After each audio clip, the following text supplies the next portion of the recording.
rezeki tanpa kita perlu bersusah payah. Kau tanam padi banyak kah? Betul. Berapa ekar kau tanam padi? Tidak kan? Tapi hari-hari kau makan nasi kan? Paham gak? Paham gak? Nah, kita ini hari makan apa tadi? Kita makan apa tadi? Kamu orang makan apa? Hah? Sup. Sup daging. Wah. Daging apa? Sapi. Hah? Lembu, sapi. Okey, daging lembu. Kau ternak lembu berapa puluh ekor? Tiada ekor pun kan? Ekor pun tiada apa? Faham kah? Faham kah? Nah, tapi kita makan saja kan? Jadi kenapa? Karena kita berada di kemuliaan ilmu. Bukan kita yang mulia, kita masih hina apa? Kita masih dengan kehinaan, kita masih dengan kekurangan. Tapi Allah memuliakan ilmu. Nah, kemuliaan ilmu itu mendatangkan rezeki. Faham kah? Faham kah? Nah, Walid pun bukan pergi tanam padi. Wah. Kau tengok Walid tanam padi di mana? Tidak kan? Nah, Walid pun tidak ternak sapi. Wah. Baru belajar ternak kambing saja. Belajar saja. Kan? Faham kah? Dari mana datang semua itu?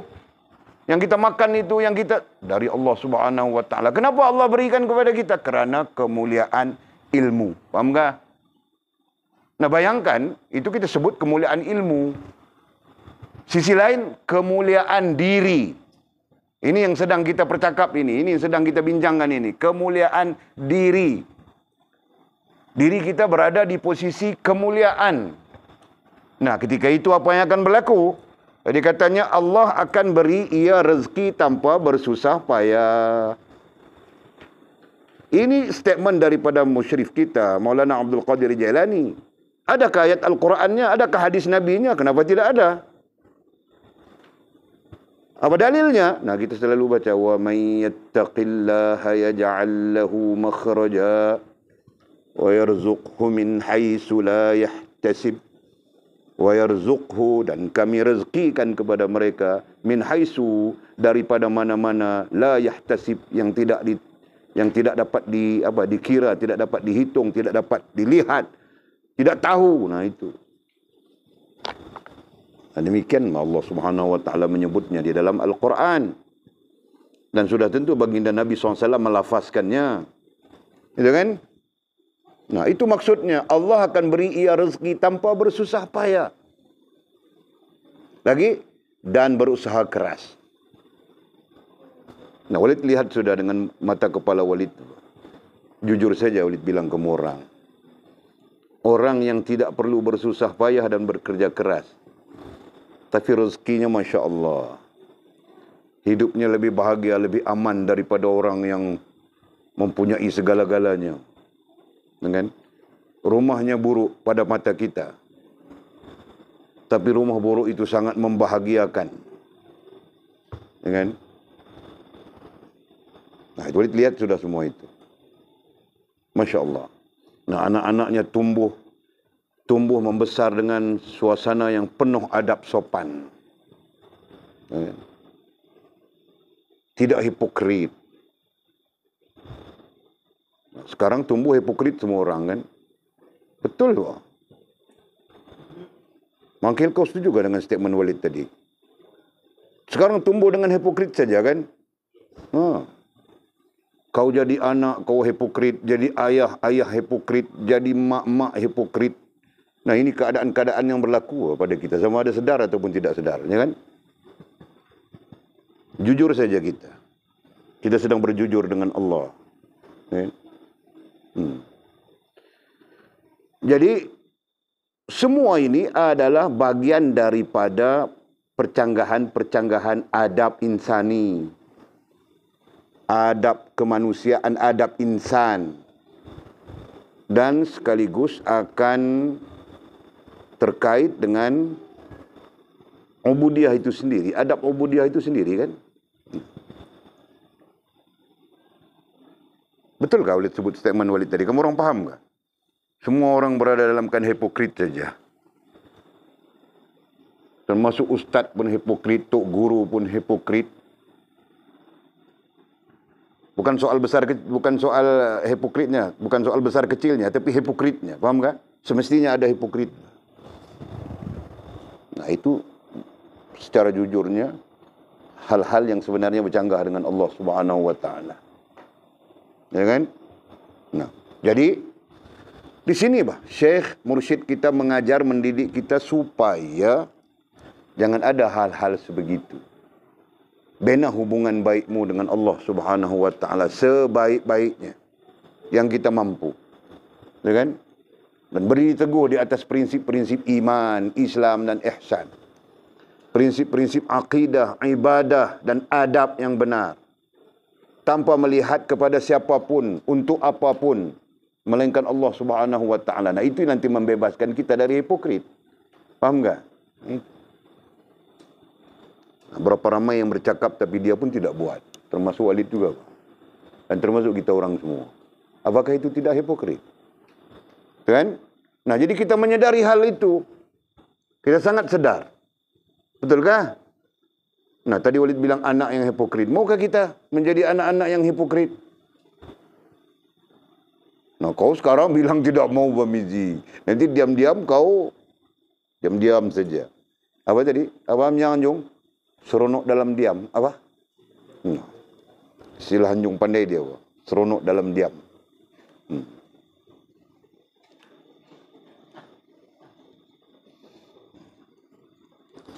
Kamu orang punya hipokrit, kadang-kadang Walid nampak juga. Minta mau telefon pakai sekejap saja. Mama mau telefon pakai sekejap saja. Mama pun percaya bagi telefon sekejap saja. 3 hari sekejap. Nah, itu hipokrit kamu orang selalu. Begitu kan, Mangan? Siapa yang selalu macam tu? Mizi. Nah, kau Kau yang segitu badu. Jadi jangan Mizi, diubah. Kan? Bina hubungan kita dengan Allah Subhanahu wa taala. Bebaskan diri kita daripada apapun tujuan melainkan Allah. Nah, nanti hipokrit itu sendiri akan turut terbebas dari kita. Jelaskah? Nah, kenapa kita perlu begitu? Nah, agar kita dapat meraih rezeki tanpa bersusah payah di dunia, tanpa bersusah payah dan berusaha keras di dunia, dan kita meraih kebaikan di hari akhirat kelak. Nah, itu tujuannya. Faham tak? Okey. Nah, kita sambung. Si hamba. Nah, siapa si hamba? Kita. Jangan pikir orang lain ya. Si hamba itu adalah kita. Si hamba janganlah menyangka. Menyangka itu sendiri adalah rasa dan perasaan. Nah, nampakkah besarnya isu rasa dan perasaan? Si hamba janganlah menyangka rasa dan merasakan, begitu kan? Rasa atau merasakan yang ia tidak diuji. Nah, kita berada di posisi itu. Jadi kita ambil fikir, jangan kita merasakan yang kita tidak diuji oleh Allah Subhanahu wa taala. Adalah lebih betul, adalah lebih benar, adalah lebih tepat. Kita sentiasa merasakan kita berada di dalam ujian Allah Subhanahu wa taala. Faham tak? Sebab itu kita bilang hidup itu sendiri adalah ujian. Dalilnya apa? Dalil kita baca banyak tempat di dalam Al-Quran. Antaranya dalam surah Al-Mulk itu sendiri. Al-Mulk. Apa? Alladhi khalaqal mauta wal haya liyabluwakum ayyukum ahsanu amala. Alladhi khalaqal mauta wal haya. Dialah yang menciptakan mati dan hidup. Dia Allah Subhanahu wa taala menciptakan mati dan hidup. Liyabluwakum, bagi melihat, bagi mengenali, bagi memastikan ayyukum, siapa di antara kamu ahsanu, terbaik amalannya. Nah, itu ujian kan? Allah mau melihat siapa di antara kita manusia ini yang terbaik, yang terbagus amalannya. Gitu. Nah, itu sendiri maknanya ujian sudah. Jadi macam mana pemikiran orang yang berada di dalam ujian. Nah, kiasannya orang yang sedang berada dalam exam. Gitu kan? Nah, keluar dia punya apa? Dia punya jadwal, takwim. Bulan depan exam. Nah, bunyi exam saja di sini dia berdebar sudah. Semakin hari semakin dekat, semakin hari semakin dekat, semakin hari semakin dekat, semakin hari semakin dekat. Gitu kan? Nah, semakin dekat semakin meresahkan. Gitu kan? Nah, itu Pak. Betulkah? Andai kata Walid buat keputusan, nah, pada 30 hari bulan September kita akan ada exam. Ini hari berapa hari bulan? 23, 7 hari lagi. Seminggu lagi kita akan ada exam. Misalnya. Nah, kamu orang mungkin saja Pak Walid bilang kamu orang kan.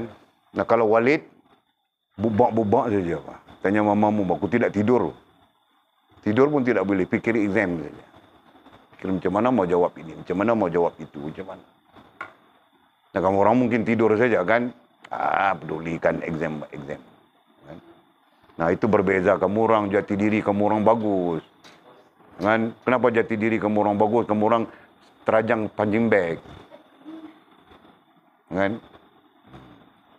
Mungkin. Gitu. Mungkin kan?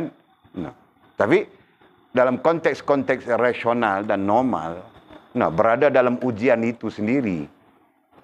Berada dalam ujian, persekitaran ujian, suasana ujian. Nah, kita sentiasa berdebar saja kan. Nah, itu. Paham tak? Nah, jadi kita sentiasa berpikir apa mau jadi ini, bagaimana mau jadi ini, apa akan jadi ini, keputusannya macam mana ini. Kita sentiasa akan pikir begitu. Nah, begitulah juga kita berada, jika doktrin kita berada dalam ujian, hidup itu sendiri adalah ujian, melekat di fikiran kita. Paham tak? Paham ke Jila? Nah. Jadi kita perlu buat yang betul, kan namanya ujian. Aku mau pergi ujian besok, aku mau jawab kasih salah. Adakah? Adakah? Nah, kalau ada pun kamu orang pertama di dunia. Jika ada begitu. Ya kan? Nah, jika tiada, nah sama saja kita. Paham tak, Mizi? Nah, kau pergi ujian, kau mau lulus, Pak. Kau mau dapat baik, kau mau dapat bagus, begitu kan? Nah, demikian juga kita berada di dalam lingkungan ujian Allah Subhanahu wa taala. Sebab itu Walid pernah ceritakan kepada kamu orang, ini kehidupan. Nah, ini bulatan kehidupan. Nah, kita di sini dan bulatan kehidupan itu sendiri maknanya ujian. Paham tak? Nah, daripada awal kau sampailah tumbuh kau. Jadi kita katakan menegak begitu daripada awal tumbuh. Sekarang daripada umur 1 hari, daripada dalam rahim ibumu sampai kau keluar, sampai kau umur berapa sekarang? 15, 20. Nah, semua kau melaluinya ini. Menaik, betul kan? Nah, ini berarti mati kita. Nah, mati cerita lain. Paham tak? Apakah mati itu bebas kita daripada ujian? Nah, siapa bilang bebas? Selama namanya dunia, kehidupan dunia, belum akhirat, maka semuanya nama ujian. Paham tak? Sebab itu, para ulama membincangkan alam barzah itu. Alam, ya boleh sebut alam ya. Boleh gunakan istilah alam, nanti kamu orang terkejut pula alam lahut, alam jabarut itu bagaimana. Nah, itu cerita lain. Nah, ujian kita sebut di sini apa? Alam syahadah.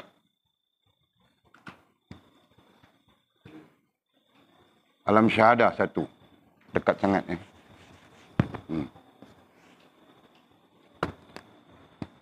Alam syahadah. Satu. Nah, kedua, alam barzah. Nah, ketiga, alam akhirat. Jadi, semua ini sifatnya adalah ujian.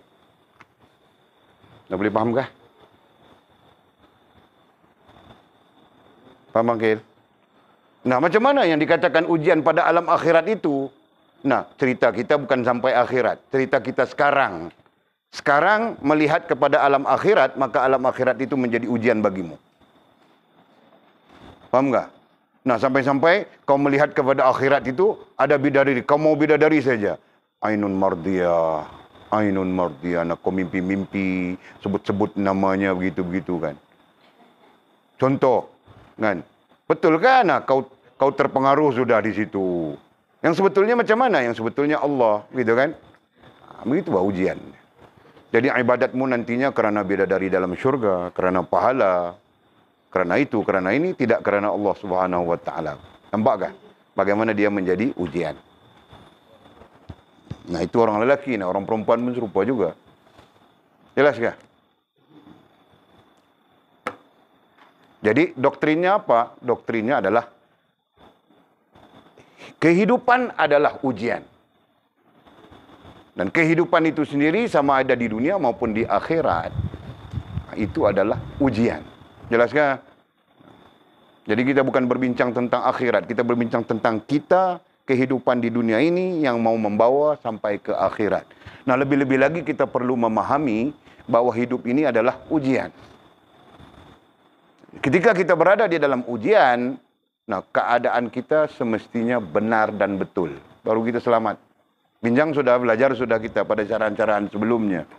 Nah, bagaimana kita sepatutnya menghadapi ujian supaya tidak merosakkan hubungan kita dengan Allah Subhanahu wa taala. Nah, ini yang manusia umumnya gagal. Melainkan orang-orang yang mendapat rahmat Allah Subhanahu wa taala. Ya kan? Nah, gagal saja. Kita pun berbincang sudah tentang bagaimana gagal. Ada ketika kita senang, nah bila kita ditimpa dengan bencana, ujian, malapetaka dan sebagainya, nah kita rusak hubungan dengan Allah Subhanahu wa taala. Nah, sebagian yang lain pula berada dalam keadaan yang sukar, susah. Nah, keadaan sukar yang susah itu ada yang berhubungan bagus dengan Allah Subhanahu wa taala, ada yang rusak hubungannya dengan Allah Subhanahu wa taala dan berbagai-bagai keadaan. Nah, yang penting keadaan apapun nantinya kita hadapi, kita berdepan, kan? Bukan nantinya, sekarang pun berlaku keadaan apapun. Nah, kita memahami bahawa situasi ataupun hal ataupun keadaan kita itu berdepan dengan ujian. Nah, itu yang penting. Jelaskah? Fahamkah? 10 tahun kemudian, Fas menikah dengan Bashir Ahmad. Bashir Ahmad, di sini dia bilang Fas, aku masih single. Fas pun terima dia. Dia bawa Fas balik ke Bangladesh, tengok-tengok bininya ada 3 orang di sana. Nah, kau mau bilang apa, Fas? Hah? Apa? Dasar Bangla. Astagfirullahaladzim. Suamimu bah. Kau ni teruk bah, Fas. Kalau itu yang kau bilang aku tidak mengajarmu itu ya, itu kau ambil dari orang lain. Ha? Ambil dari mamamu kak? Ambil dari Atul. Masya Allah, ya Allah Atul. Astagfirullahaladzim.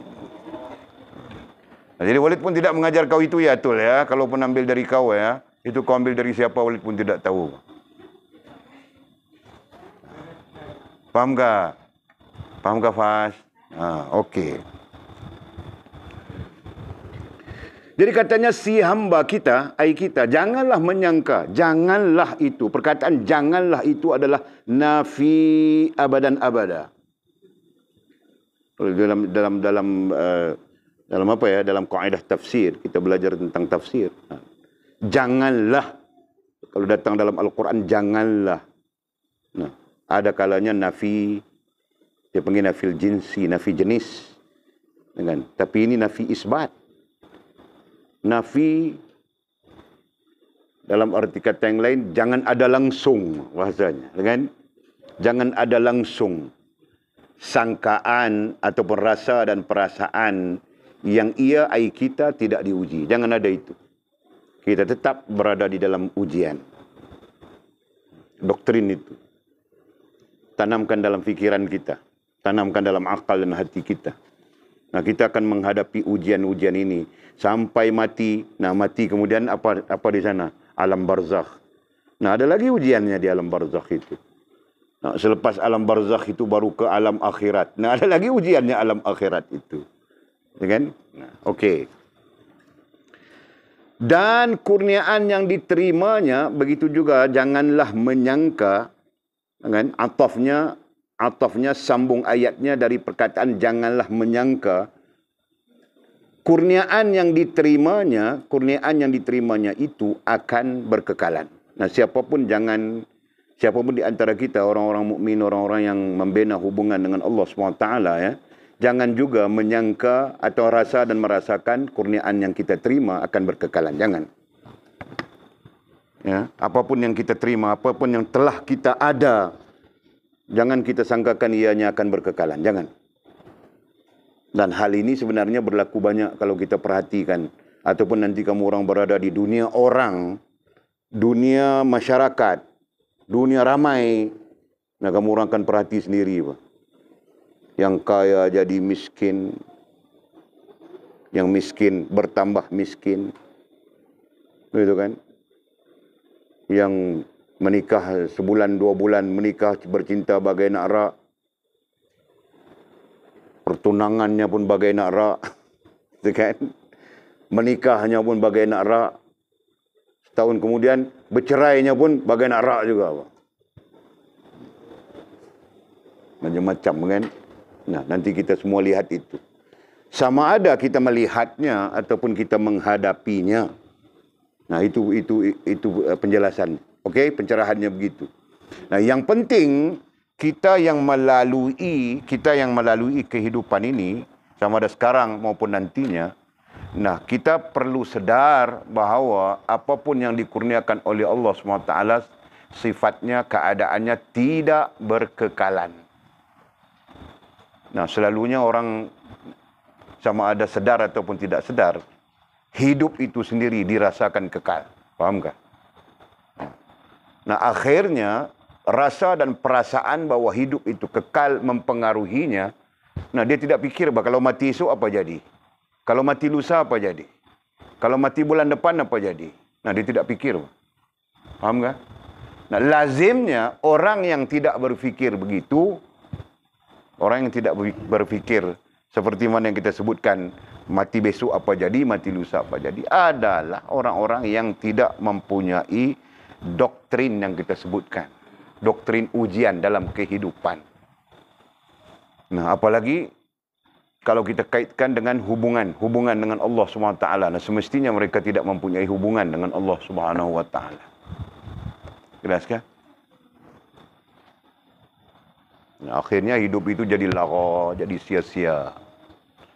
Allah memberikan mereka harta benda kekayaan. Harta benda kekayaan bukan membawa mereka kepada hubungan yang baik dengan Allah. Sebaliknya, rusak lagi. Ya kan? Nah, duit banyak, tiap-tiap bulan cross danok. Kami sini bilang danok. Hak Nyai, Songkla. Pergi buat maksiat di sana. Banyak apa? Nah, kalau kamu orang di Sabah sana, kemana? Pintu mana dia masuk? Ke Kalimantan sana, ha? Pintu mana masuk Kalimantan? Dari Tawau. Ada pintu masuk kah? Nah, pergi buat maksiat di sana. Duit banyak. Ya kan? Nah, tidak diarahkan, tidak digunakan dalam hubungan dengan Allah Subhanahu wa taala, dalam membina hubungan dengan Allah Subhanahu wa taala. Nah, jadi jelasnya semua ini disebabkan ya, pertama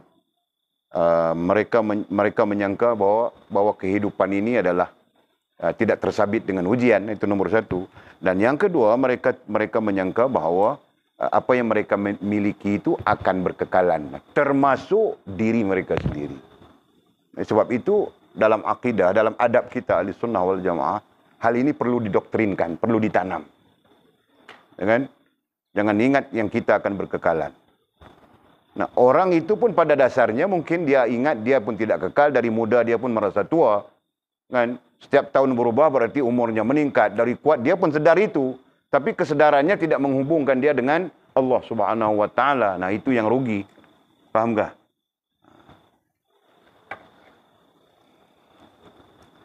Perlulah si hamba, lalu apa yang kita perlu buat?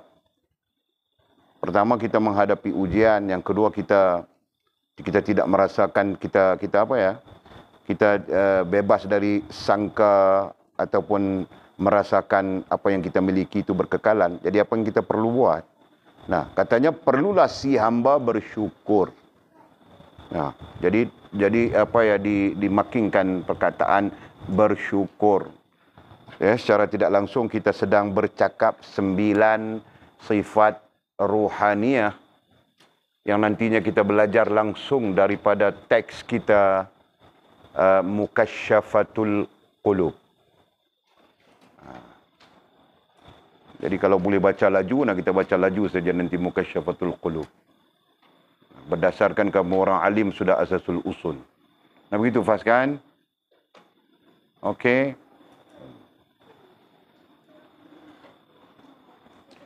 Okey, baik. Perlulah si hamba bersyukur. Lalu si hamba, siapa si hamba itu?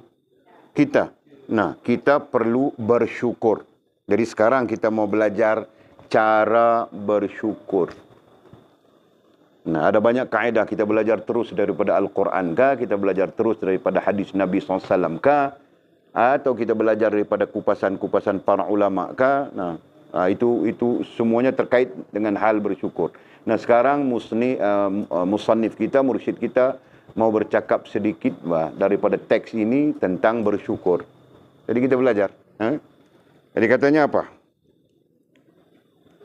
Perlulah si hamba bersyukur dan menyerahkan dirinya kepada Allah semata-mata.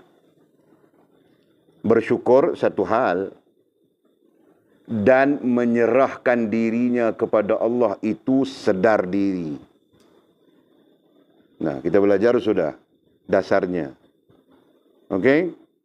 Bersyukur secara jasmaniahnya macam mana? Bangkil. Bersyukur secara jasmaniahnya. Menggunakan harta ke arah kebaikan dan sebagainya. Itu kan? Alhamdulillah. Alhamdulillah pun bersyukur juga kan? Alhamdulillah. Kan bersyukur juga. Kan? Bangun tidur kita. Alhamdulillah walaupun jam 10 sudah. Kan? Jadi Alhamdulillah saja. Dan itu bersyukur secara jasmaniah. Nah, di sini secara langsung dia sebut sudah. Dan menyerahkan dirinya kepada Allah. Menyerahkan diri kepada Allah Ta'ala. Allah SWT itu berada di bawah ta'luk sedar diri. Nah, sebab itu Walid ajar kamu orang sudah. Ingat ya. Walid pun mau kurang tulis sudah sekarang. Makna syukur secara ruhaniyah adalah sedar diri. Makna syukur secara jasmaniah adalah kau melafazkan syukur itu atau kau lakukan dengan anggota badanmu. Nah, bilang makil tadi, jadi bawa kita punya harta pergi sedekah dan sebagainya. Nah, begitu.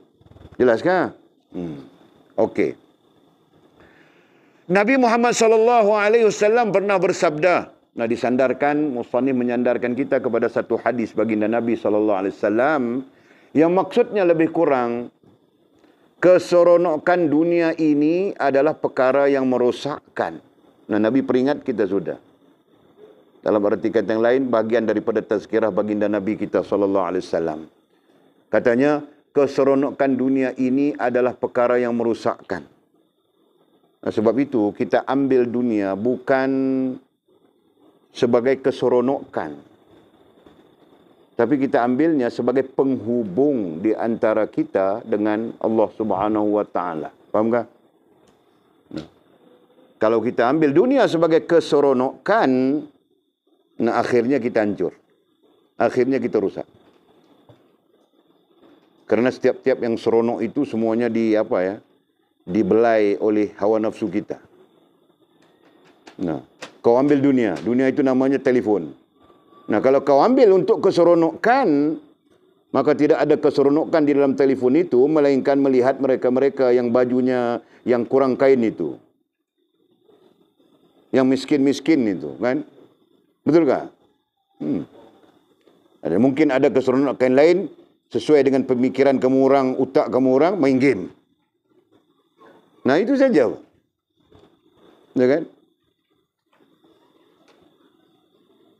Apa yang menyeronokkan? Apa lagi? Walid tahu itu saja. Dua main game dengan itu saja. Lagi apa yang menyeronokkan? Apa benda tu? Kartun. Apa? Dah, maksud Walid, apa benda yang menyeronokkan di handphone ni? Dia Apa, Fas? Tengok email.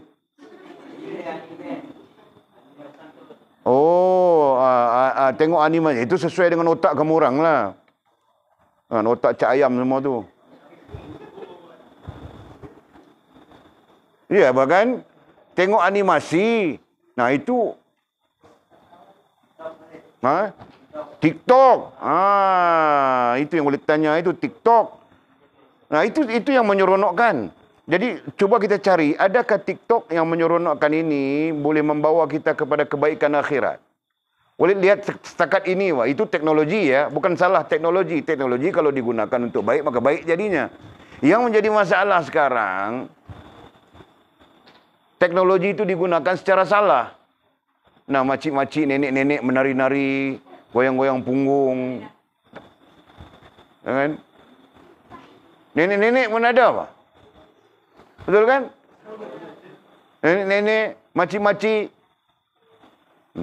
Yang cerita kakak-kakak ni, yang adik-adik ni, Masya Allah.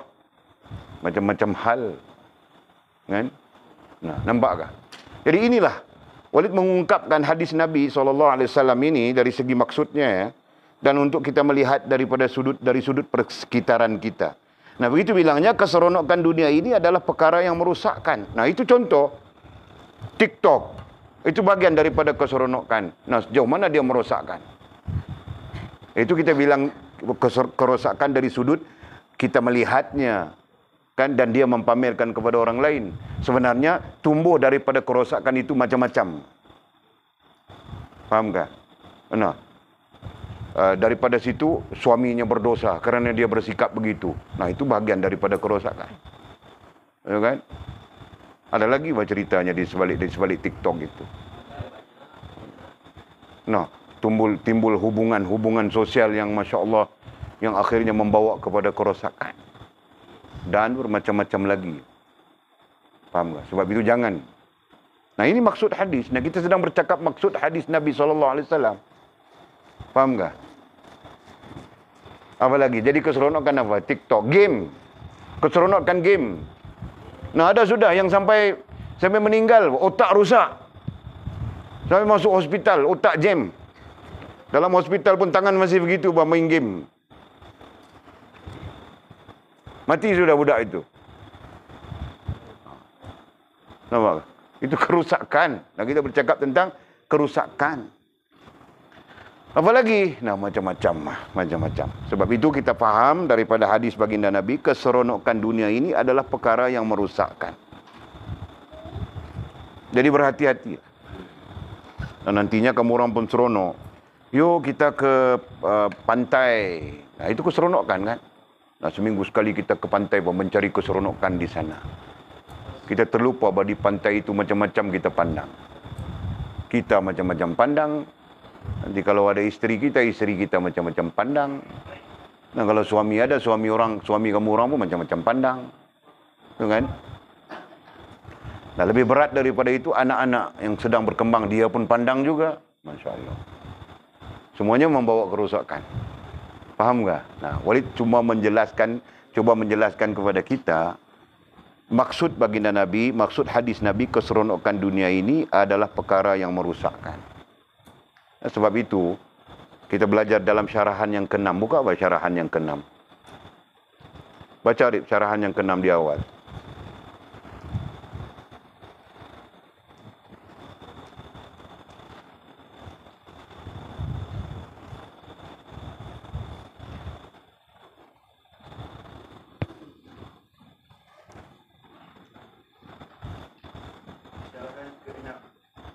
Jauhkan diri dari orang ramai dengan perintah Allah, dan dari nafsu kamu dengan perintahnya, dan dari kehendak kamu dengan kelakuannya, agar kamu layak menjadi bekas untuk mengisi air.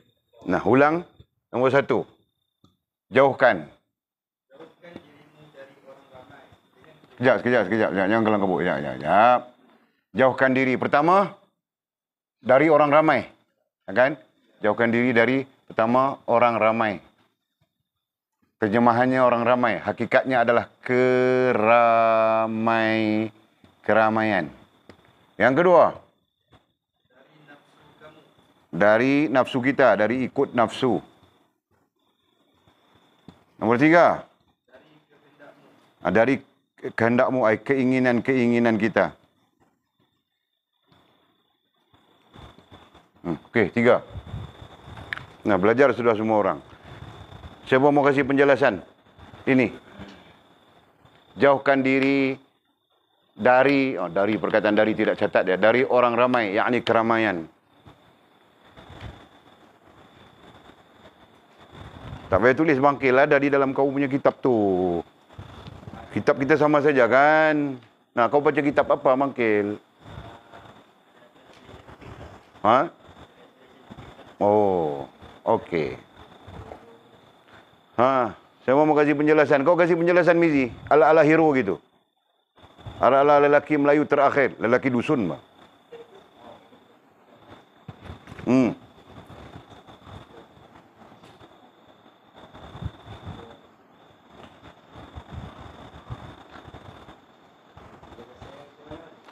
Suka hati kau buat penjelasan macam mana kau mau kasih. Nah, sekarang kau bilang begini.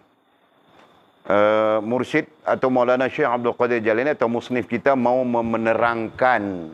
Nah, begitu. Apa dia mau terangkan kepada kita?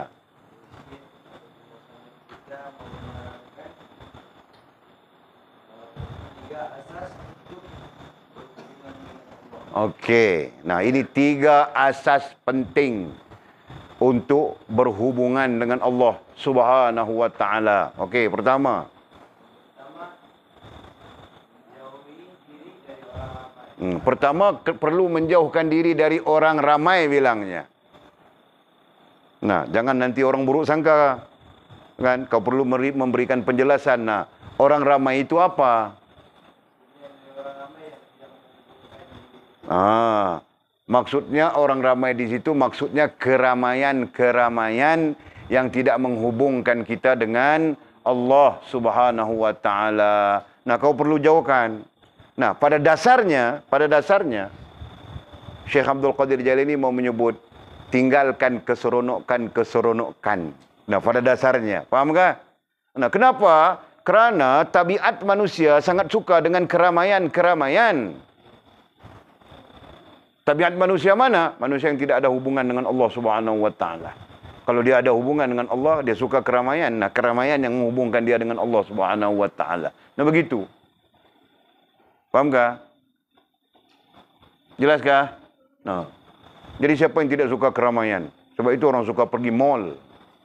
Sebab ramai. Dan kemudian beralasan semua barang ada di situ, kan? Nah, orang suka keramaian. Pantai-pantai.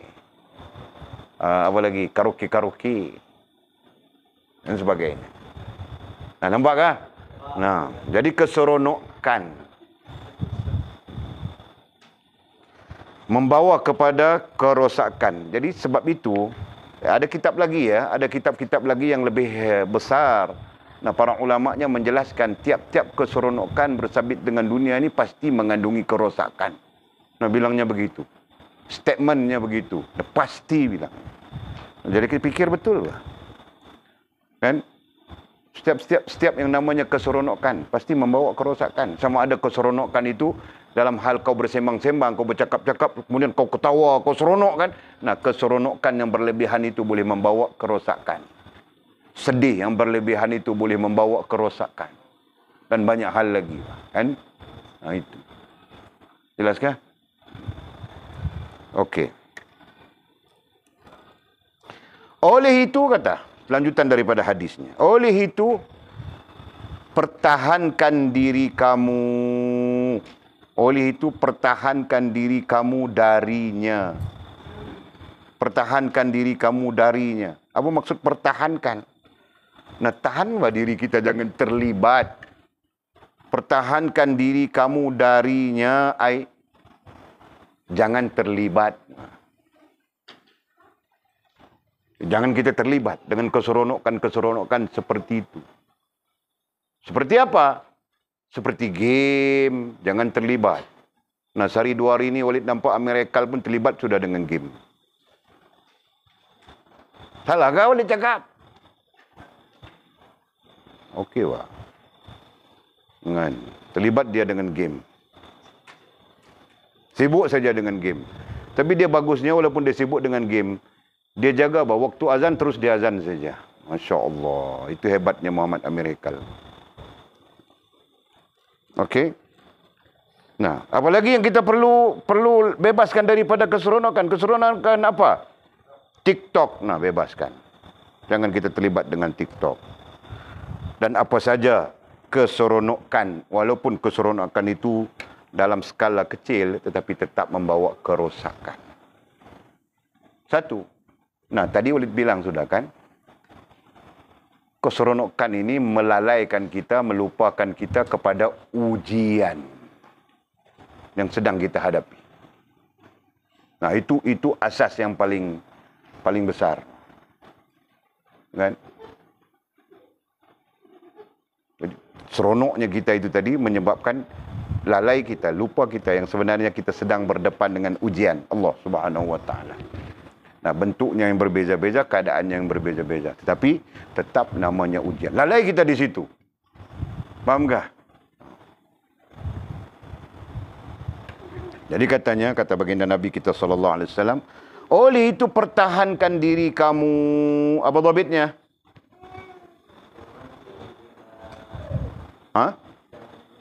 Jangan terlibat. Oleh itu pertahankan diri kamu, jangan terlibat darinya, jangan terlibat ya. Pertahankan diri kamu, jangan terlibat. Dengan apa? Dengan bersyukur, katanya. Dengan bersyukur. Nah, lagi sekali datang hadis ini, datang melalui hadis, istilah bersyukur yang kita mau belajar. Daripada perspektif Maulana Mursyid kita, Abdul Qadir Jailani rahimahullah ta'ala. Walaupun bilang sudah tadi ya, tentang bersyukur ini, ramai ulama yang bercakap. Sama ada mereka daripada sahabat, sama ada mereka daripada tabi'in, sama ada mereka daripada tabi'in, salafus saleh, dan sampai sekarang ramai saja orang bercakap. Kan? Nah, Walid di sana melihat kepada ramai yang bercakap itu bagus, tetapi nilainya berbeza. Nilai. Kan? Ada yang kita lihat dia bercakap, contoh Maulana Syekh Abdul Qadir Jailani rahimahullah ta'ala, dia bercakap nilainya menyentuh rohaniah kita. Nah, banyak yang kita baca mereka bercakap tentang syukur, tetapi nilainya tidak menyentuh rohaniah kita. Faham tak? Banyak saja buku-buku baru, tulisan-tulisan baru yang bercakap tentang syukur dan sebagainya. Secara ilmiah, okey, ilmiah itu bagus ya.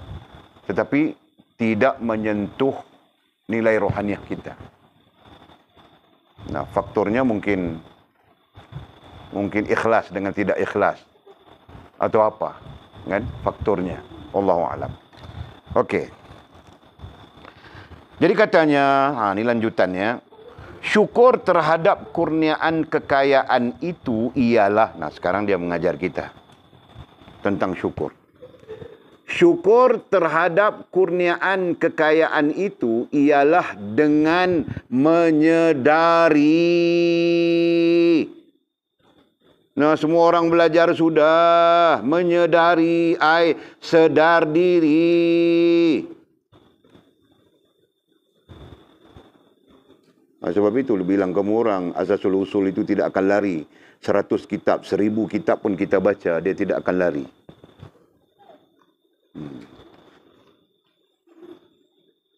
Syukur terhadap kurniaan kekayaan itu ialah dengan menyedari, sedar diri, dan mengatakan kepada diri sendiri,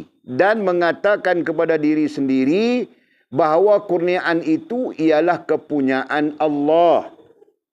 Sedar diri, pertama ya, itu terkait rohaniah. Nah, berarti syukur itu secara rohaniahnya ialah kita sedar diri. Nah, kemudian sedar diri itu membawa kepada perkataan. Nah, jadi jasmaniah sudah di sana. Perkataan jadi jasmaniah sudah. Kan? Jadi kita mengatakan kepada diri sendiri bahawa kurniaan itu ialah kepunyaan Allah yang dipinjamkannya dan diamanahkannya kepada kita.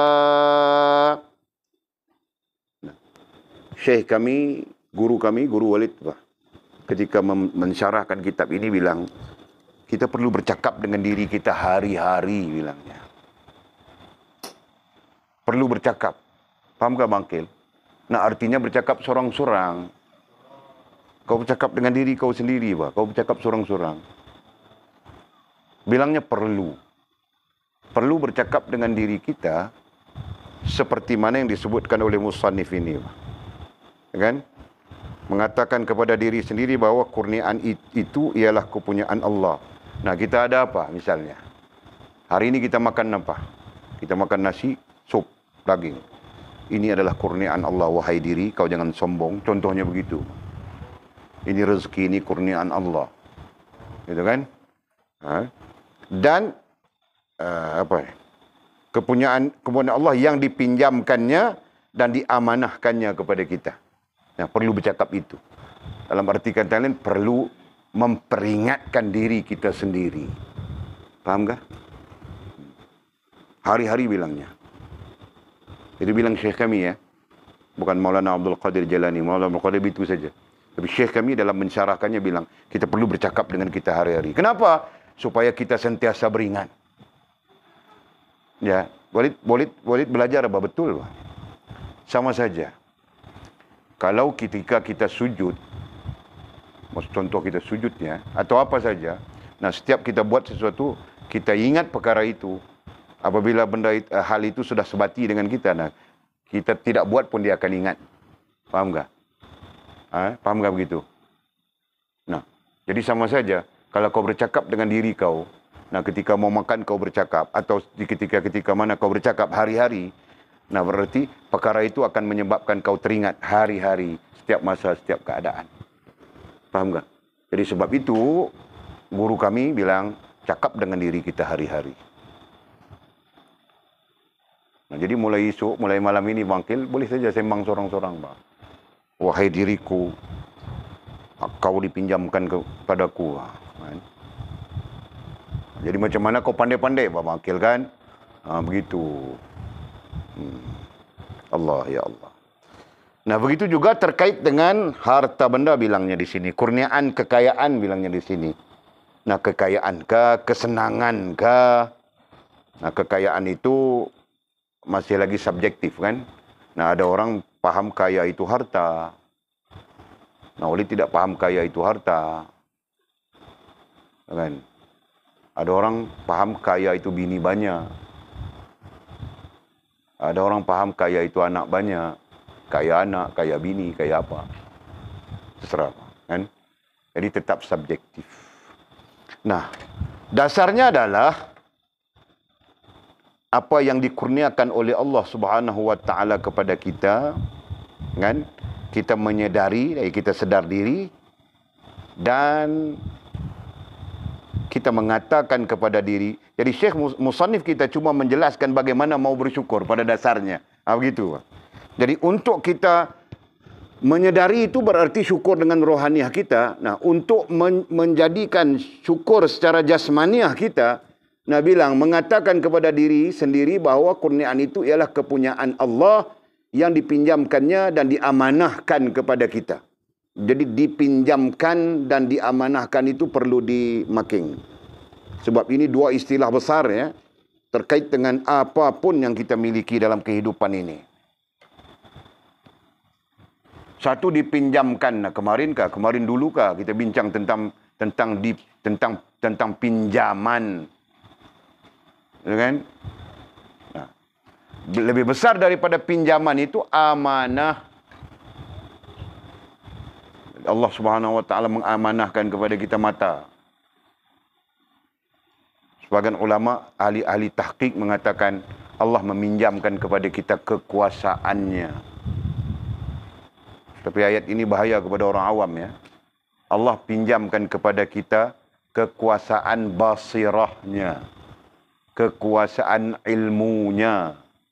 kekuasaan, apa ya, sifat-sifatnya begitu kan kita sebutkan. Nah, basirah,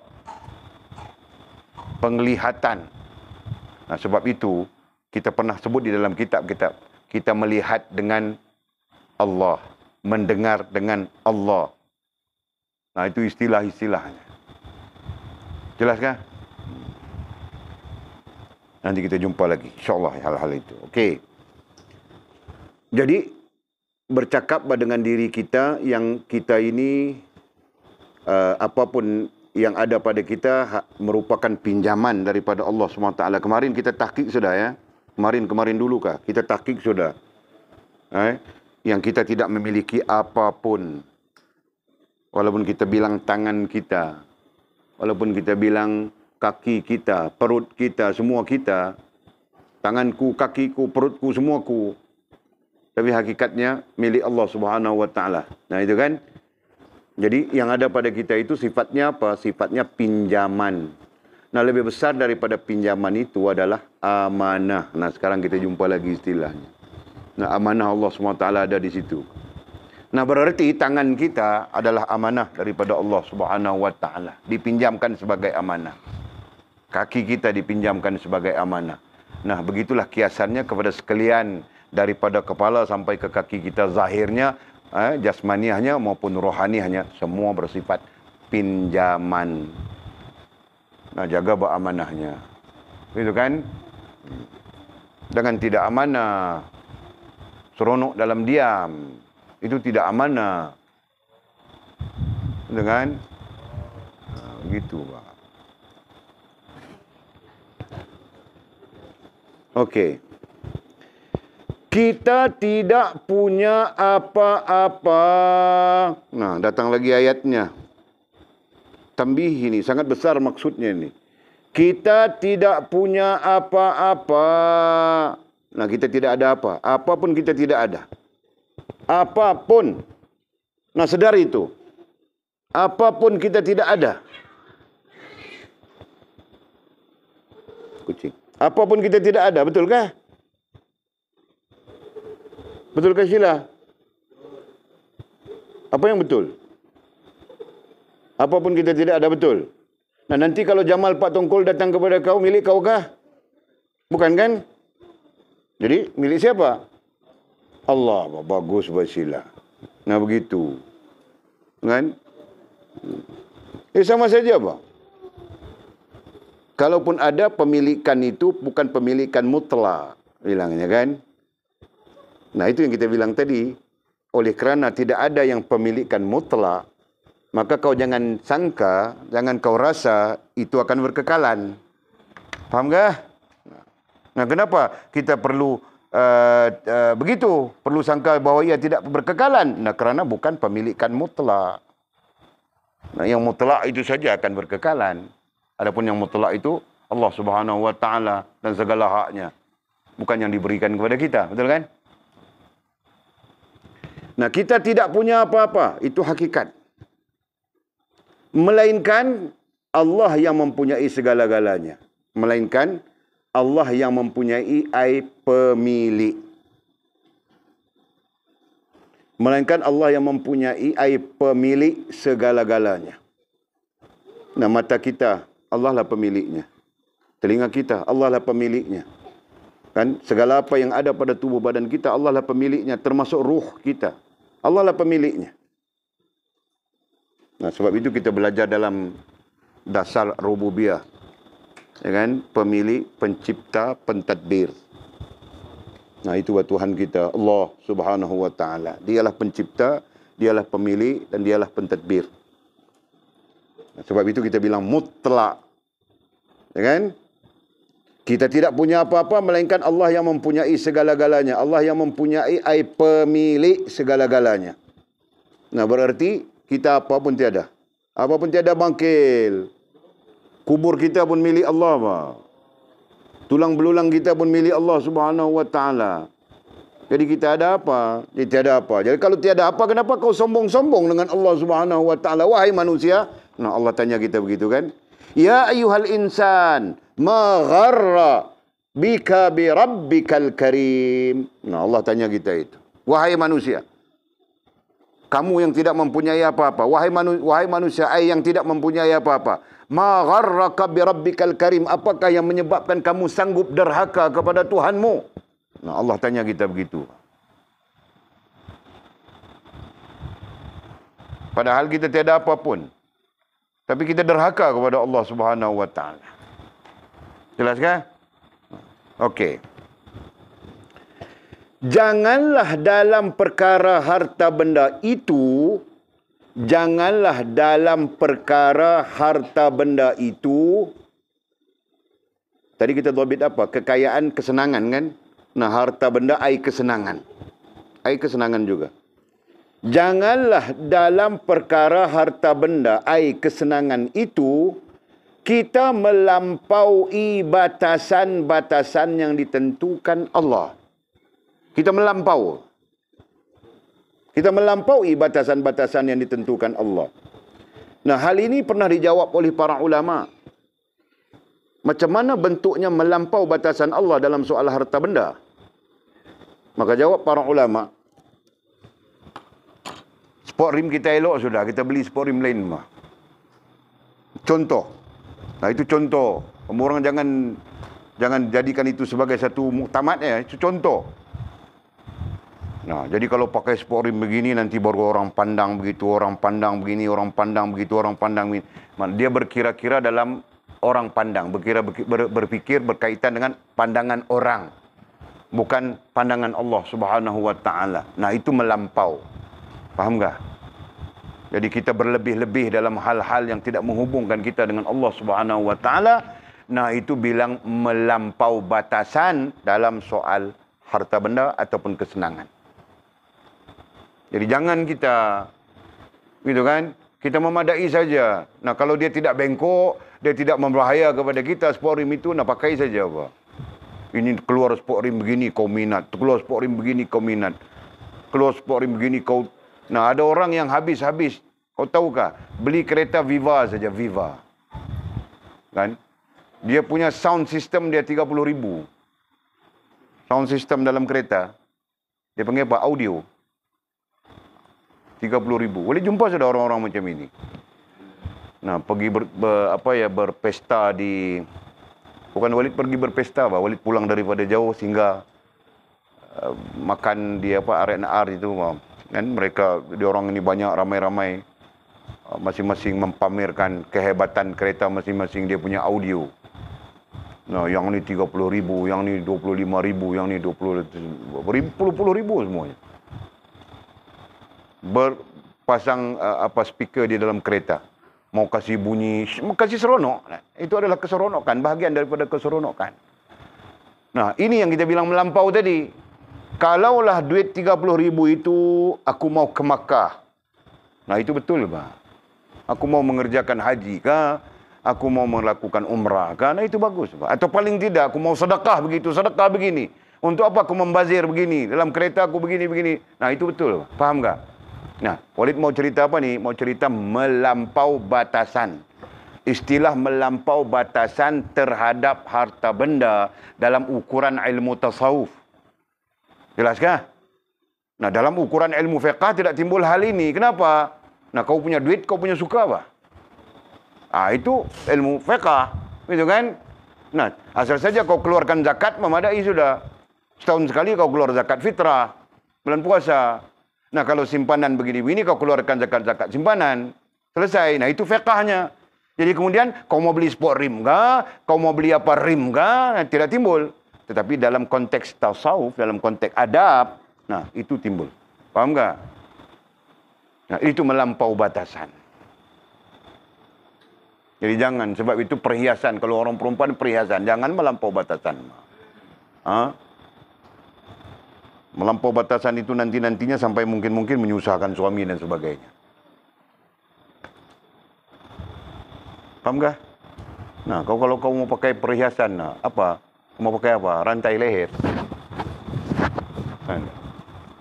Pakai saja rantai motosikal tu. Masalah. Tak boleh kah? Tak boleh kah? Kenapa? Kenapa sila? Bukan perhiasan kan? Oh, bukan. Okey. Nah, kalau rantai saja pakai berapa rantai pun kan? Nah, jadi jangan melampau batasan. Nah, itu maksudnya. Jelaskah? Nah, nanti jadi macam Mami Jarum. Tahu tak Mami Jarum? Kamu orang pun tahu Mami Jarum kan? Mesti kau terpengaruh dengan TV tu kan? Nah, kau lihat dari mana, Faz? Mami Jarum. Nah, Mami Jarum ini mengisahkan budaya atau budaya masyarakat masyarakat Mami ini, masyarakat India Muslim di Pulau Pinang. Mengisahkan, begitu kan? Kita pandang dari sudut positifnya. Mengisahkan masyarakat India Muslim di Pulau Pinang.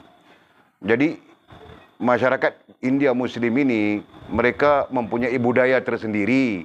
Nah, salah satu budayanya adalah berhias diri dengan perhiasan.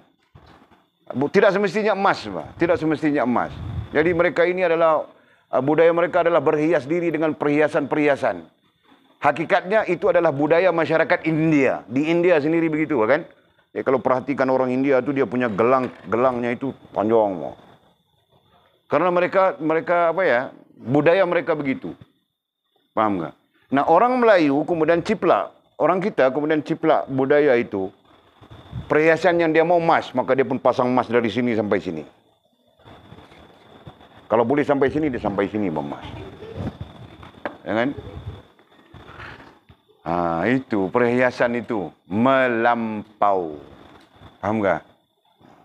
Jangan. Okey. Ada hadis ya berkenaan dengan perhiasan wanita ini ya.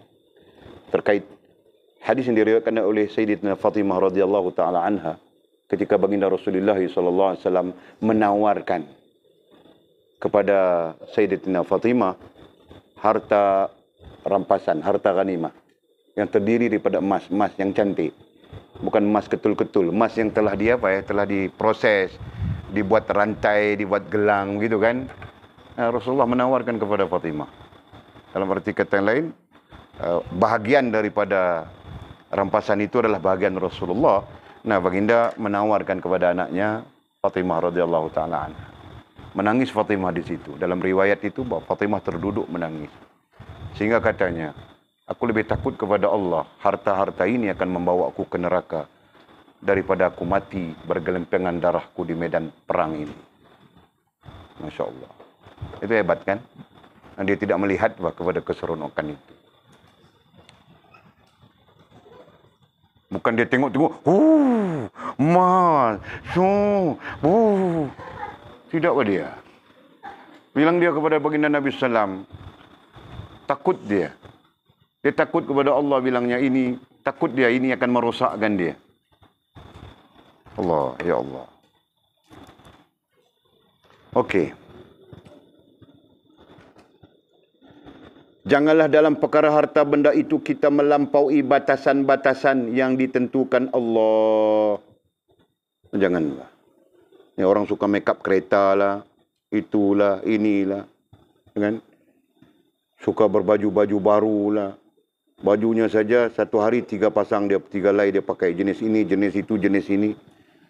Nah, satu hari. Mau pergi kenduri pula. Kalau kenduri itu satu hari ada 5 kenduri, nah 5 pasang dia pakai.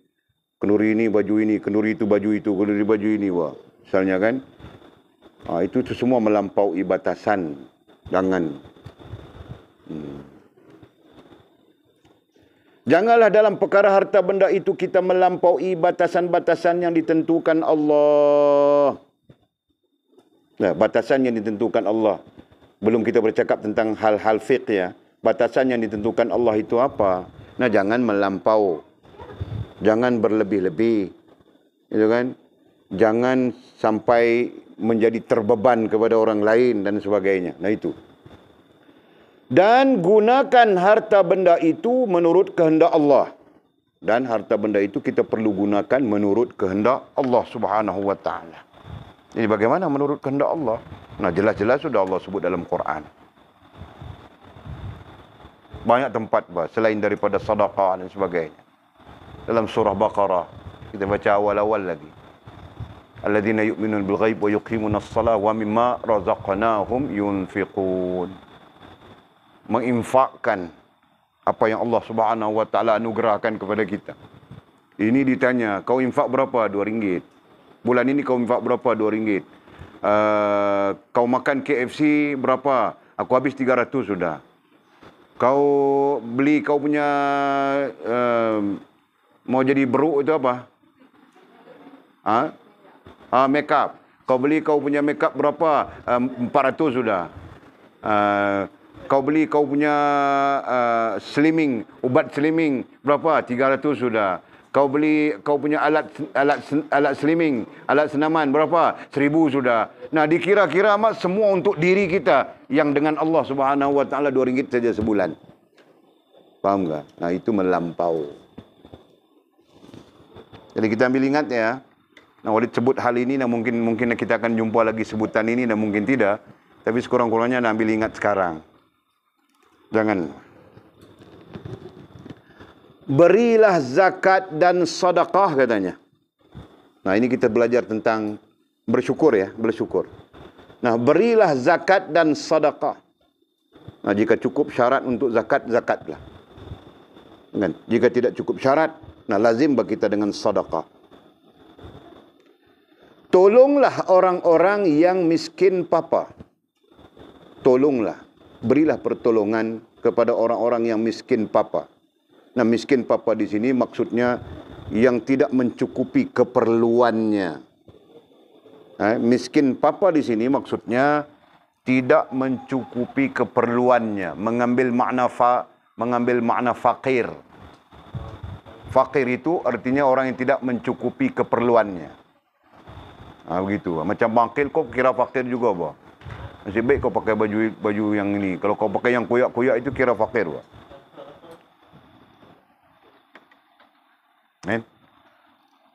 Jadi kalau orang yang tidak cukup keperluannya, berarti yang kamu orang tengok dalam telefon itu tidak cukup juga keperluannya, kan?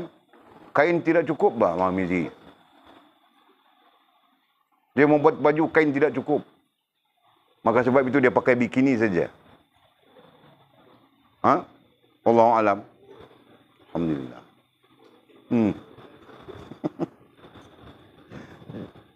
Allah ya Allah, ya. Tolonglah orang-orang yang miskin papa.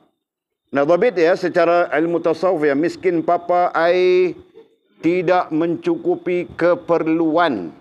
Nah, kita tolong orang yang tidak mencukupi keperluan. Nah, kalau kita berlebih, jangan kita beli spori make up kereta kita begitu begini sampai melampau-lampau. Kalau kita diberi rezeki lebih, jangan kita makan begitu begini sampai melampau-lampau. Kalau kita diberi rezeki lebih, jangan kita membeli perhiasan begitu begini sampai melampau-lampau. Sebaliknya tolonglah orang yang miskin papa. Nah, itu maksudnya. Atau dengan zakat atau dengan sedekah. Nah, itu sepatutnya. Nah, ada hadis berkaitan dengan ini. Ya. Antara hadisnya ialah sekiranya kita makan kenyang di dalam rumah kita, tapi jiran kita berlapar, nah kita menanggung dosa itu. Kemudian para ulama berdasarkan kepada hadis ini mereka berbincang lagi. Banyak perbincangannya. Antara umrah yang berkali-kali, kau duit banyak, bah. Jadi kau sentiasa mau pergi umrah saja. Antara umrah berkali-kali dengan orang miskin di dalam kampungmu yang kelaparan, maka umrahmu tidak berguna. Nah, paham tak? Ini ada kenyataan ini di para ulama kita. Kau duit banyak saja, jadi mau umrah saja. Berkali-kali kau mau umrah. Nah, di dalam kampungmu kau tidak peduli siapa yang miskin, siapa yang tiada makan, siapa yang kelaparan, kau tidak peduli. Kau kira mau umrah saja. Nah, umrahmu tidak berguna, bilang. Paham tak? Jelas kah? Lebih afdal kau bawa duit kau sedekah kepada mereka yang perlu, yang tidak mencukupi keperluannya itu. Itu lebih afdal, lebih baik daripada kau umrah berkali-kali. Nah, bilangnya begitu. Paham tak? Nah, sekarang kita jadi syok sudah. Mau umrah. Kan, tanpa melihat kepada di dalam di persekitaran kita bahwa ada orang yang kelaparan. Kita tolong dia dulu. Kan? Kemudian ada satu cerita, Walid tengok di mana, Walid baca di mana. Berkaitan dengan haji. Dia simpan duit untuk mengerjakan haji. Nah, sampai musim haji sudah, dia mau berangkat mengerjakan haji. Nah, tiba-tiba dia dapat berita ada jiran yang kelaparan. Jirannya kematian suami, kemudian habis terputus bekalan makanan dan sebagainya. Jadi dia mau berangkat pergi haji, dapat berita itu. Jadi kemudiannya dia datang menolong perempuan beserta anaknya ini kan, yang kelaparan ini, yang miskin ini, nah dia tolong. Jadi dia tidak cukup duit lagi untuk berangkat mengerjakan haji. Jadi dia, alhamdulillah, mungkin tahun depan Allah kasih rezeki bilangnya. Nah, orang yang bersama dengan dia sampai di Makkahul Mukarramah, kemudian berjumpa dengan dia sedang tawaf di Baitullahil Haram. Sedangkan dia tidak berangkat haji, dia tidak pergi. Nah, akhirnya berita itu tersebar. Bila orang itu pulang, bilang, jumpa dia begitu begini, dia pun terkejut. Nah, akhirnya dia pun tanya kepada Syekh, maka jawab Syekh, itulah barakahnya bersedekah. Allah menggantikan diri kita, Allah menggantikan haji itu kepada kita. Allahu a'lam. Itu cerita, itu penceritaan kisah benar.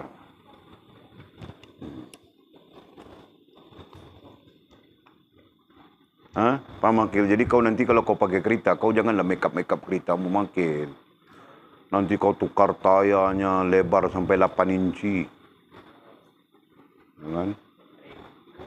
Rimnya saja buat 10.000. Lepas tu kau pasang apa lagi? Pasang kolam renang dalam kereta kau. Jangan babangkil. Kan? Kita sedekah saja. Kalau kita banyak duit, kita sedekah saja. Hari-hari kita sedekah. Begitu. Okey.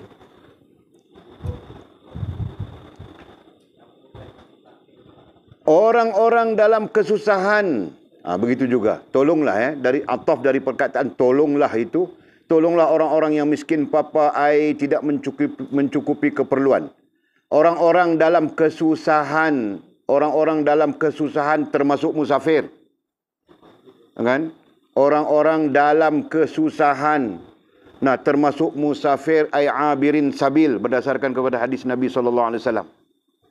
Jadi orang-orang musafir, nah kita wajib tolong mereka.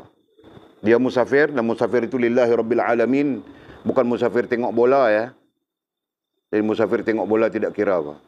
Ini musafir, orang yang musafir lillahi rabbil alamin, nah ada tujuannya, mungkin mencari ilmu dan sebagainya yang sah dari sisi syarak. Nah, itu kita wajib menolong mereka karena mereka tergolong dalam orang-orang kesusahan.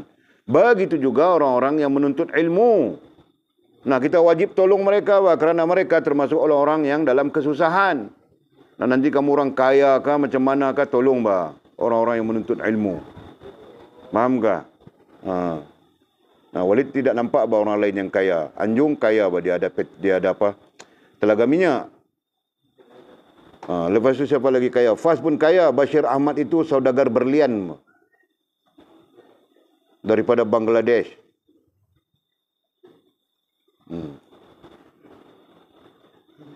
Jamal Pak Tungkul kaya kah? Tidak kah? Dia jual kuih Pak Tungkul saja tapi barokah rezekinya. Kan? Barokah rezekinya. Okey.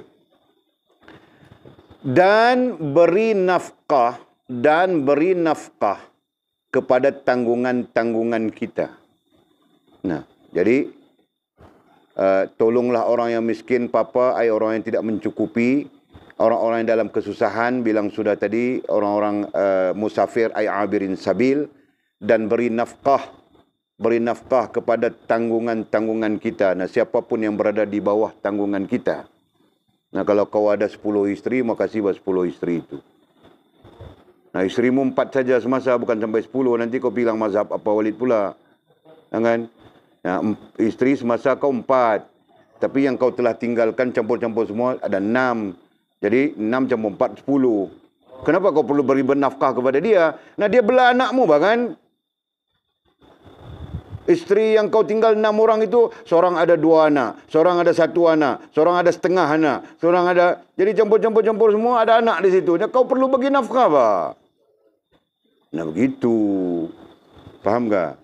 Nah, Walid selalu saja terima pertanyaan. Apakah seorang suami bila dia menceraikan istrinya, dia tidak perlu memberi nafkah? Contoh kau menceraikan istri kau, nah kau perlu bagi nafkah atau tidak? Maka jawapannya perlu, Bas. Sekiranya anakmu ada bersamanya. Kalau dia sudah kahwin, putus nafkah dia saja.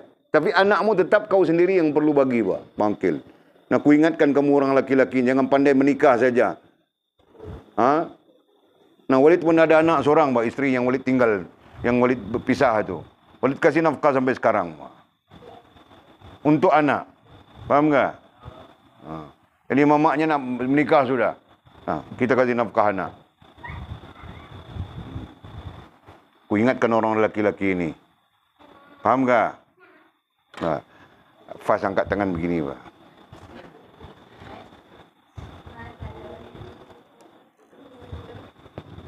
Okey. Inilah bersyukur terhadap kurniaan kekayaan harta benda dari Allah itu. Nah, inilah bentuk bersyukur terhadap kurniaan kekayaan, kesenangan. Dhabit kita tadi kan? Inilah bersyukur bentuk. Inilah bentuk bersyukur terhadap kurniaan kekayaan, kesenangan harta benda dari Allah itu. Kekayaan harta benda, kesenangan. Nah, jangan salah dhabit ya. Kekayaan harta benda itu, selepas harta benda adalah kesenangan. Dari Allah Subhanahu wa ta'ala. Nah, itu bentuknya. Jadi apa? Kalau kita perhatikan 3 bentuk mensyukuri kesenangan yang dianugerahkan Allah kepada kita. Pertama, zakat. Kedua, sedekah. Nah, ketiga, menginfakkan kepada orang-orang miskin papa yang memerlukan. Begitu juga orang-orang dalam kesusahan, yakni musafir abirin sabil, dan memberi nafkah kepada tanggungan-tanggungan kita. Ada 4 di situ. Nah, itu bentuk bersyukur kita terhadap kesenangan yang dianugerahkan Allah kepada kita.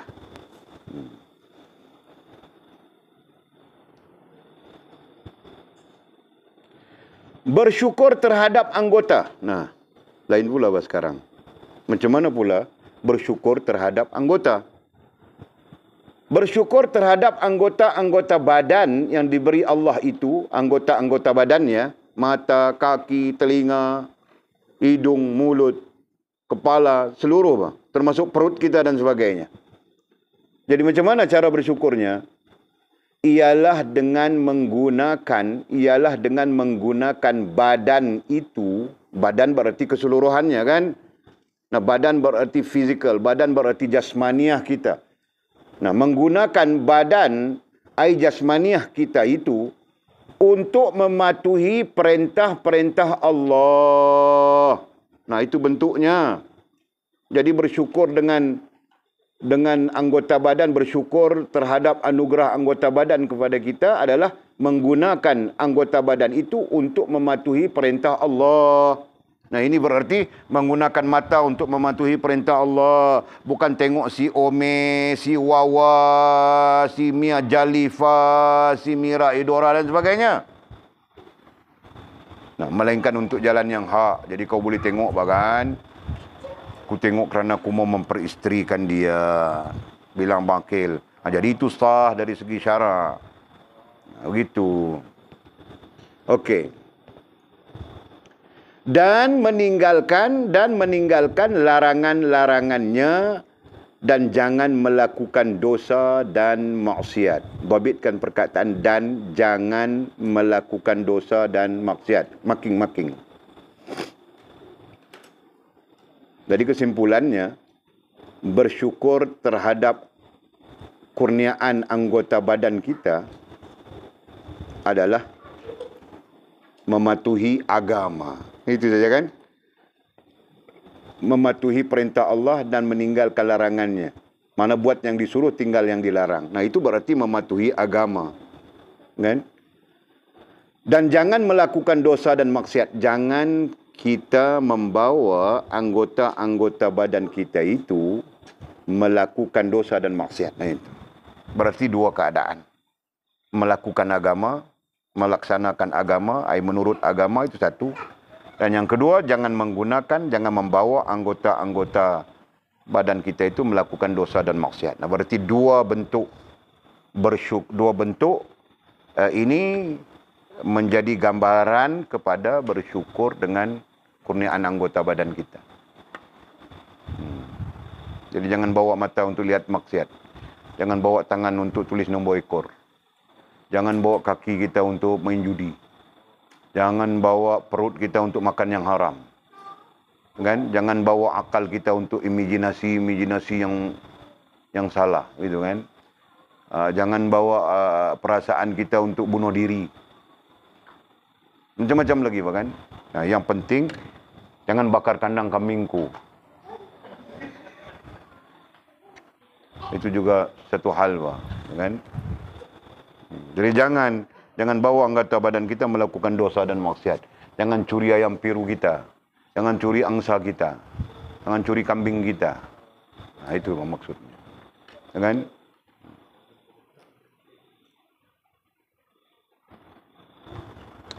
Wah, lewat sudah. Inilah caranya memelihara kurniaan Allah itu supaya jangan terlepas. Dibilang, inilah caranya, cara ya. Apabila bilang cara, berarti dia adalah metod, dia adalah kaedah. Adapun metod itu berbagai-bagai. Cara, metod, ataupun kaedah. Jadi pada hakikatnya, boleh bilang sudah, kaedah ini berbagai-bagai. Nah, ini kita baca musannif kita, Syekh Abdul Qadir Jailani. Nanti kita baca Imam Ghazali, ini ada kaedahnya. Kita baca imam siapa-siapa pun, para ulama kita nak ada kaedahnya. Nah, bukan soal kaedahnya, tapi soal tujuannya. Ya kan? Kaedah berbagai. Jadi katanya, inilah caranya memelihara kurniaan Allah.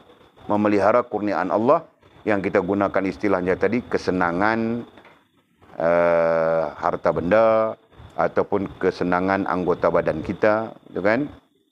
Supaya jangan terlepas. Supaya kita tidak terlepas. Nah, apa maksud jangan terlepas di situ? Terlepas di situ artinya membawa kita kepada kerosakan. Supaya jangan terlepas membawa kita kepada kerosakan. Sudah, ha? Nah, kemudian kata musannif, wallahu alam. Nah, kita berhenti di situ. Ada pertanyaan kah? Lewat kita sudah. Walid tadi cadang mau berhenti awal, mau makan awal, lepas tu mau buat kerja pasang atap malam ni. Kamu pulang tidur, Kamu tidak perlu terlibat. Kamu orang tidak perlu terlibat. Walid seorang saja. Aku mau pakai jin, malam ini. Jangan, kamu orang tu yang merusakkan tu. Kau tengok tidak jadi kerja. Jangan tengok, Besok datang, orang datang siap saja. Nah, ada pertanyaan kah? Tiada. Ada pertanyaan? Nah.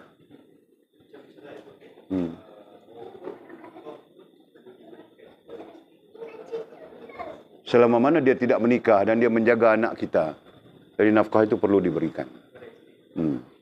Anak dan isteri. Dalam arti kata yang lain, si isteri itu akan makan daripada situ. Boleh, tak ada hal.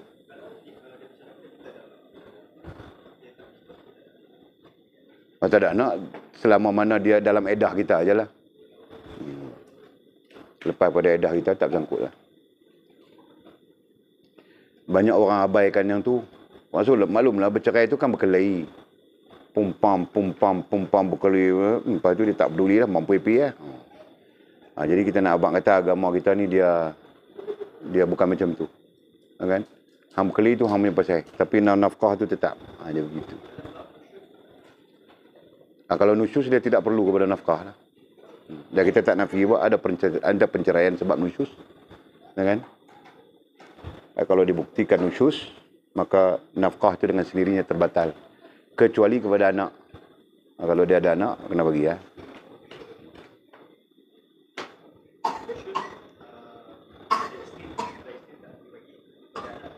Tak kena bagi.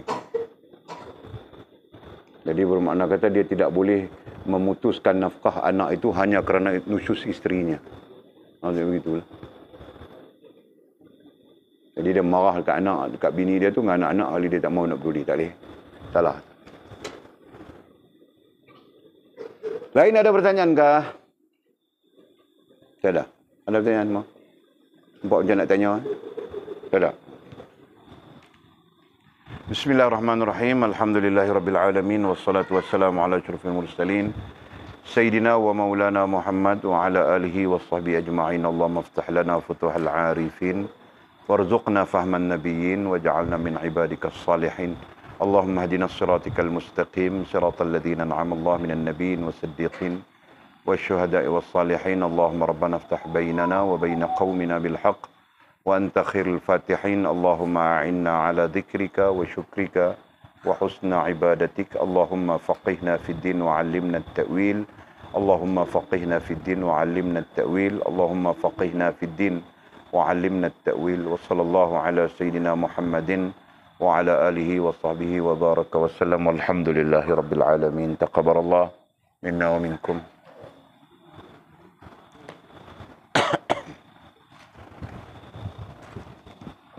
قم الصلاة